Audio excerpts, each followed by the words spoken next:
अभी कुछ रहेगा तो बुलाइए, हम लोग मिले, टिकट आप लोगों के साथ है।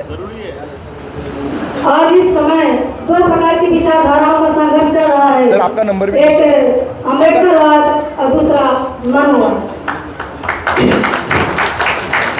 मनुवाद के लोग मनुस्मृति को लागू करना चाहते हैं, अम्बेडकरवादी लोग लोकतंत्र को लागू करना चाहते हैं। जिसको जो चीज फायदा देता है वो उस पर बात करते हैं।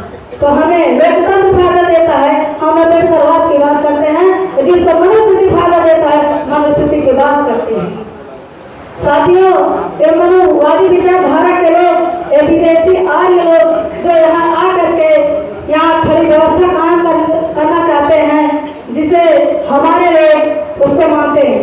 वो कहते हैं मैं ब्रह्मा के मुख से पैदा हुआ हूँ, इसके लिए मैं ब्राह्मण हूँ। मैं बाहु से पैदा हुआ हूँ, दूसरी व्यवस्था क्षत्रिय है। जो पेट से पैदा हुआ वैश्य है, जो पेट से पैदा हुआ शूद्र है।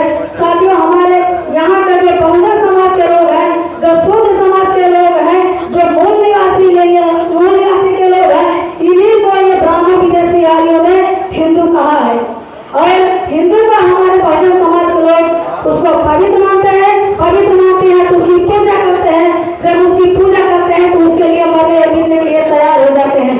आप देखते हैं इन मनुवादी विचारधारा के लोग कौन थे जो हमारे शिक्षा, संपत्ति और सम्मान को खत्म किया। वो कौन लोग थे? हमको अपने देश और दुश्मन की पहचान करनी होगी।